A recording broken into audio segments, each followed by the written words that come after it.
Muy buenas tardes. En esta oportunidad vamos a compartir el resumen de la materia Reino de Dios. Quien les habla es su hermano Lenín Miguel Carrillo Ramos, facilitador del Centro de Capacitaciones Covers. El Reino de Dios. El Reino de Dios es descrito de diversas maneras en la Biblia. Y los relatos del Evangelio de Cristo son claros cuando mencionan el reino de Dios. Hay un asunto muy interesante que nos causa una incógnita, y es que cada mención del reino de Dios es distinta a la otra. No todas son de la misma manera. El asunto aquí importante es que el Evangelio, el mensaje del Evangelio del reino de Dios, está ausente en muchas iglesias, en muchas congregaciones y en el cristianismo actual. Ahora, ¿qué es el reino de Dios? ¿O qué dice la Biblia referente al reino de Dios? El reino de Dios es descrito de distintas maneras. Tiene varios términos en la Escritura, pero todos estos términos se refieren a un mismo reino. La verdad es que sí se refieren a un mismo reino. Veamos, reino de los cielos, en Mateo 13:11. Y él respondió, les dijo, porque a vosotros os es concedido saber los misterios del reino de los cielos, pero a ellos no les es concedido. ¿Ok? ¿De qué está hablando allí el Señor? De el reino de los cielos. ¿Cómo es descrito? También es descrito como el reino de Dios. También es el reino de Cristo y Dios, como lo dice Efesios capítulo 5, verso 5. Porque sabéis esto, que ningún fornicario o impuro o avaro que es idólatra tiene herencia en el reino de Cristo y de Dios.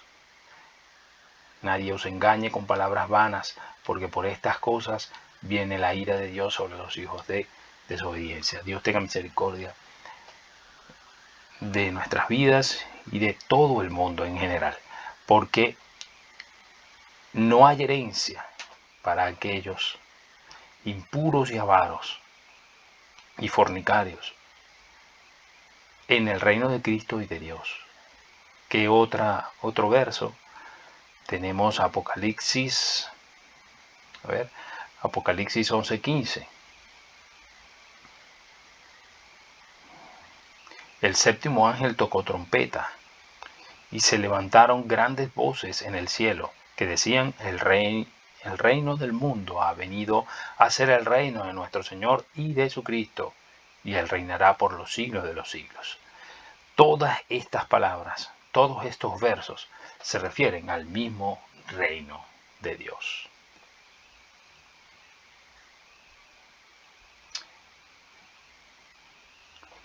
En Mateo hay un versículo que se refiere a que un camello entre en el ojo de una aguja. ¿Cuál será ese versículo? Por ejemplo, aquí dice, es más fácil que un camello pase por el ojo de una aguja que un rico entre en el reino de Dios. Ese es Mateo 19, 23 y al 30. Esto Jesús se lo dice a un joven rico que venía interrogándole referente a cómo haría para heredar el reino, para heredar o entrar al reino de Dios. Jesús le dice a este joven rico que venda todas sus posesiones y dé todo lo que tiene a los pobres. Esto no es un mandato universal que todo el mundo tiene que hacer, sino que es específico para esa persona que adora las riquezas. Este joven tenía una afición por las riquezas, y es evidente que el Señor conoce los corazones. Y si una persona, por ejemplo, tiene mucho dinero, pero ese dinero o su vida es enfocada a que invertida a la extensión de la predicación del Evangelio, entonces no habría que decirle esto a esta persona, que deje todas sus riquezas, porque de hecho ya está dejando sus riquezas por el reino de Dios. En este caso Jesús menciona esto porque luego dice que es difícil que un rico entre el reino de los cielos. Un rico en dinero, no muchas veces, porque las riquezas te hacen llenar de egocentrismo. De hecho, se nota en muchas personas cuando tienen poder y dinero que cambian. Si tú quieres conocer a alguien, dale poder, dale dinero y realmente lo vas a conocer. También lo puedes conocer quitándole el poder y el dinero. Es interesante esta ilustración que nos expresa qué es realmente lo que le da la riqueza al hombre. Su orgullo, su ego, su posición, su exaltación, su propia altivez. La riqueza del hombre está en su corazón, en lo que adora, en lo que aprecia. Entonces, muchas veces la gente es rica en su orgullo, en su egocentrismo. Y lamentablemente ese tipo de personas es difícil que entre en el reino. ¿Por qué? Porque es como lo dice aquí. Para un camello, así es más fácil que un camello pase por el ojo de una aguja. Ahí está la imagen, es chistosa la imagen del ojo de la aguja como nosotros la conocemos, pero realmente se refería a la imagen de abajo. El ojo de una aguja era una puertica pequeña dentro del reino, o que hacía ingresar al reino, pero que no podía pasar cosas grandes por ahí, sino que pasaba un hombre y casi sin nada para poder pasar por ahí. Tenía que despojarse de todas sus maletas, de todas sus cosas para poder ingresar ahí a ese ojo de la aguja, que es el que vemos en esa imagen, que era lo que representaba realmente lo que el Señor estaba diciendo. Meter un camello por ahí sería un asesinato, sería matar al animal, al camello. Entonces, así es difícil meter a un hombre en el reino de los cielos, es difícil. Perdón, un hombre rico. Entonces sigamos. Que esta verdad cale hondo en nosotros, que profundice en nuestros corazones. Leamos. Jesucristo dijo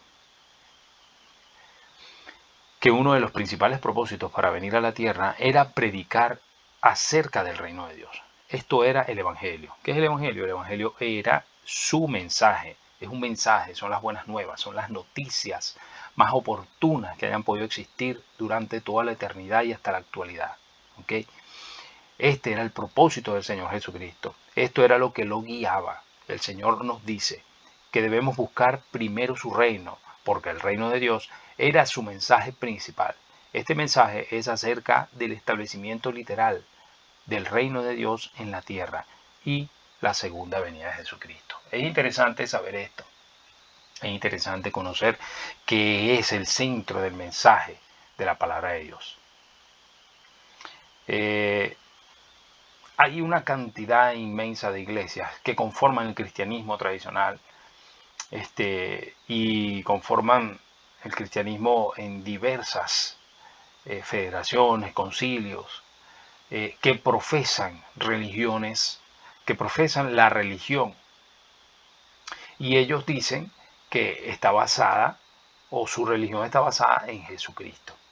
Casi todas estas religiones, sectas, concilios, fraternidades, denominaciones, o en casi todos estos, este cristianismo tradicional confirma que el fundador de su iglesia, de su concilio, de su congregación, de su movimiento, está basado en la enseñanza de nuestro Señor Jesucristo, dicha y mencionada hace más de 2000 años. Pero desafortunadamente y lamentablemente hay muchas doctrinas, muchas dogmas, muchas normas en el cristianismo tradicional que rechaza o se opone a la enseñanza real de nuestro Señor Jesucristo. Jesucristo tenía un mensaje central y el mensaje central está en Mateo 6:33, que lo acabamos de mencionar. Mas buscad primeramente el reino de Dios y su justicia, y todas estas cosas serán añadidas. Las palabras de Jesucristo son claras. El reino de Dios debe ser lo primero. El énfasis principal en la vida de sus seguidores, de hecho, era el meollo de su mensaje del Evangelio. Era el reino de Dios. Se ha acercado, búscalo, acércate. El Evangelio es una palabra, como habíamos mencionado anteriormente, es una palabra que significa un mensaje, significa buenas nuevas. ¿Ve? Cosas que nosotros esperamos son buenas noticias. Miren, Marcos 1:14 dice: después que Juan fue encarcelado, Jesús vino a Galilea predicando el Evangelio del reino de Dios. Esta era una declaración bastante clara. ¿A qué vino Jesús? Jesús vino a predicar el Evangelio del reino de Dios. Hay mucha escritura que refuerza este concepto. Por ejemplo, Mateo 9:35 dice: recorría Jesús todas las ciudades, aldeas, enseñando en las sinagogas de ellos y predicando el Evangelio del reino. ¿Qué estaba predicando Jesús? El Evangelio del reino. Jesús, en un momento de su ministerio, estaba a punto de salir de un lugar en el que había estado predicando durante algún tiempo. Las personas del lugar trataron de persuadirlo para que no se fuera. ¿Quién va a querer que el Señor Jesucristo se vaya? Esto está en Lucas 4:42. ¿Qué respuesta le dio Jesús? La siguiente: es necesario que también a otras ciudades anuncie el Evangelio del reino de Dios, porque para esto he sido enviado, dice Lucas 4:43. ¿Para qué ha sido enviado el Señor Jesucristo? Para predicar el mensaje del Evangelio del reino de Dios. Para otra cosa. A veces hacemos énfasis en otras cosas y el mensaje central ha sido que Cristo ha predicado, ha venido a predicar, vino a predicar y a establecer el Evangelio del reino. Por eso es que esta verdad debe calar hondo y profundo en nuestras vidas. Este era su propósito, este era su mensaje, este era su evangelio. A esto fue traído, esto era lo que lo guiaba. Entonces, ¿qué es el reino de Dios? Analicemos esto. Lo anterior conduce a una conclusión. ¿Qué es el reino de Dios? El reino de Dios es la realización de la voluntad y los propósitos de Dios para su creación, y el disfrute de las bendiciones que acompañan a esto. Ya está presente, y sin embargo, tal expresión se dará a plenitud, y sin embargo, tal experiencia se dará a plenitud en la segunda venida de Cristo. ¿Qué queremos decir con esto? Que el reino de Dios está presente, fue fundado por Cristo, fue restaurado por Cristo. Y no significa que alguien le haya robado el reino a Dios. Ya lo vamos a ver más adelante. Sé que nos hacemos muchas preguntas, pero Cristo vino a restaurar lo que se había perdido. El que tenga oídos que oiga. El reino de Dios ya está presente y también viene a plenitud en la segunda venida de nuestro Señor. Ahora veamos. Existen algunas evidencias, ¿verdad?, del reino de Dios, o una forma de expresarlo. Cuando la Biblia dice buscar primeramente el reino de Dios en Mateo 6:33, nosotros nos preguntamos cómo podemos buscar el reino de Dios. Para poder buscarlo debemos entender este conjunto de cosas. Por ejemplo, conjunto de versículos. Vemos acá, aquí, exactamente en la parte derecha superior, vemos una familia. Entonces, leamos Isaías 2:2. Vamos a ver qué dice Isaías 2:2. Dice: Acontecerá en los postreros de los tiempos que será confirmado el monte de la casa de Jehová como cabeza de los montes, y será exaltado sobre los collados, y correrán a él todas las naciones. Que está hablando allí que todas las naciones de la tierra correrán a el reino de Dios, a la presencia de Dios. Cuando la Biblia menciona montes, hagamos un paréntesis en esto. Cuando la Biblia menciona montes, se refiere a reinos. El monte de Sinaí, el monte. Cuando habla del monte de Sión, es un reino. Entonces, será confirmado el monte de la casa de Jehová. O sea, va a ser afirmado y confirmado como cabeza de todos los demás reinos. Entonces, y la gente correrá, ¿ve? Y todas las naciones lo buscarán. Entonces, cuando estamos hablando del reino, estamos hablando de que un reino tiene gente, tiene personas, tiene súbditos, tiene seguidores, tiene una comunidad. Leamos también en Primera de Reyes 16, del 21 al 22, habla de que un reino dominó a otro, que el pueblo se dividió y que el reino era conformado con el pueblo, ¿verdad? Entonces, el reino es conformado por un pueblo. El pueblo es parte de ese reino. Si no, leamos también Apocalipsis.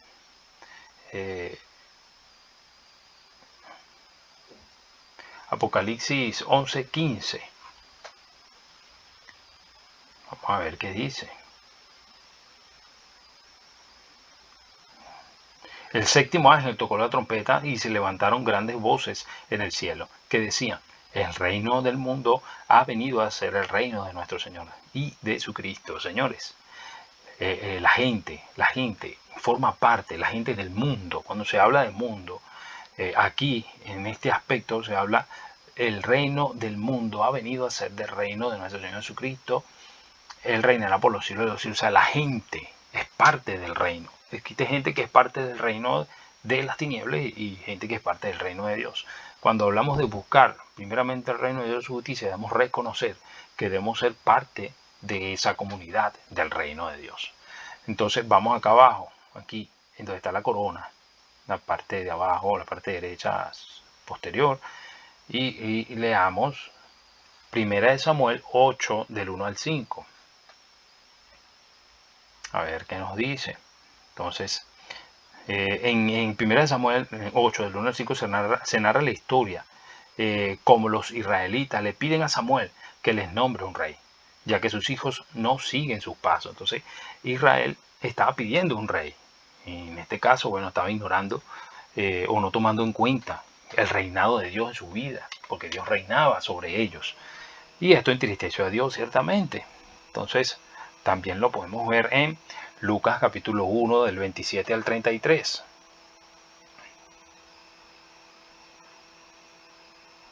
Lucas capítulo 1, del 27 al 33, narra el anuncio del nacimiento de Jesús por parte del ángel Gabriel a María, una virgen comprometida con José. Esta es la historia que narra ese verso. No tengas miedo, María. Dios te ha concedido su favor. Le dijo el ángel: quedarás embarazada y darás a luz un hijo y le pondrás por nombre Jesús. Él será un gran hombre y lo llamarás Hijo del Altísimo. Dios, el Señor, le dará el trono de su padre David y reinará sobre el pueblo de Jacob para siempre. Su reinado no tendrá fin. Qué importante esta palabra, que el reinado del Hijo de esta Virgen, de María y de José, el reinado del Hijo de Dios puesto en María por su gracia, iba a ser para siempre. ¿Ve? Entonces sabemos que este es el cumplimiento del Antiguo Testamento, es el cumplimiento de la promesa del Antiguo Testamento. Entonces, ¿de qué estamos hablando? De un rey. Un reino sin rey no es un reino.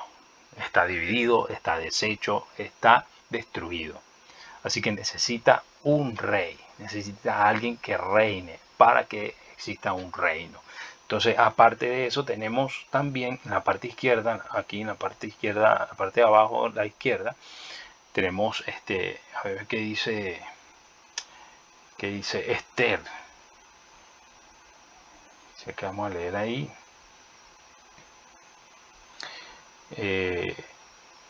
Esther capítulo 1.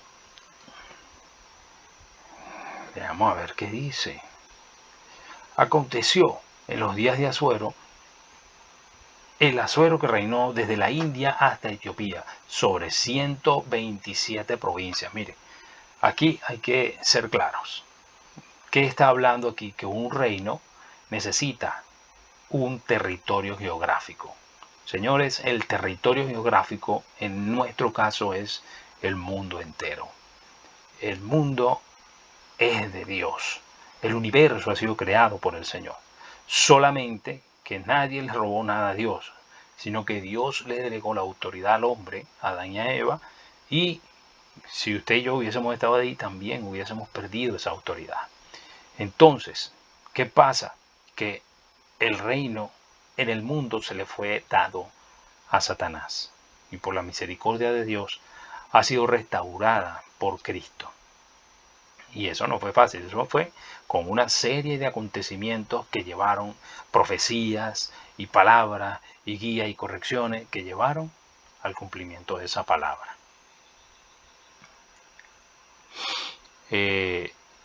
Entonces, quiero decirles con esto que un reino es importante, o un reino es un reino cuando tiene un territorio geográfico.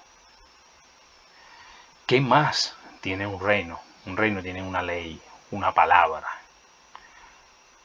Veamos que dice Daniel capítulo 3 del 9 al 11.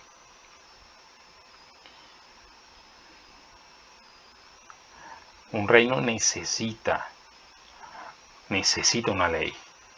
Hablaron y le dijeron al rey Nabucodonosor: Rey para siempre vive. Tú, oh rey, has dado una ley, que todo hombre, al oír el son de la bocina, de la flauta, el tamboril, del arpa, del salterio, de la zampolla y de los instrumentos musicales, se postre y adore la estatua de oro. Señores, aquí estamos hablando de que el rey da edictos, el rey dicta palabras, dicta normas, dicta leyes que el pueblo debe seguir. Este rey dicta leyes que el pueblo debe seguir. ¿Sobre qué? Sobre su territorio. Todo el pueblo que esté sobre su territorio debe obedecer esta palabra. Entonces vamos a concluir esto. Aquí hay mucha tela que cortar. Usted tome nota de estos versos, estúdielos, escríbalos, anótelos en su cuaderno y estudie, porque de esta manera usted, estudiando, viendo, interpretando esta palabra, usted va a poder conocer de qué forma se busca el reino de Dios y su justicia. Y no se preocupe, que todas las demás cosas serán añadidas luego de que usted lo busque. Entonces, pero ¿cómo lo buscamos?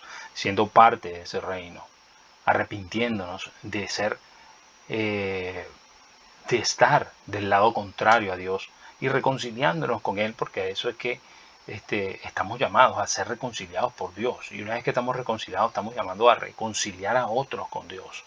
Pero para hacer esto debemos prepararnos con una ley, con una palabra, estudiar, conocer esta ley, porque conociendo esta palabra vamos a conocer los deseos de nuestro Dios.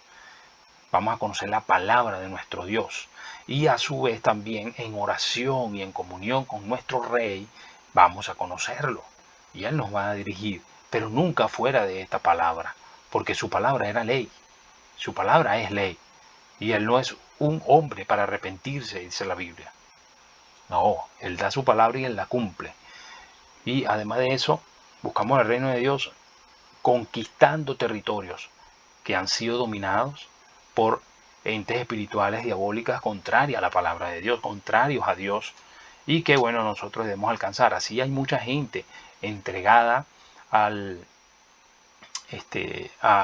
cegados por el enemigo, que realmente no han sido alcanzados por la palabra de Dios, no han sido alcanzados por el mensaje del Evangelio.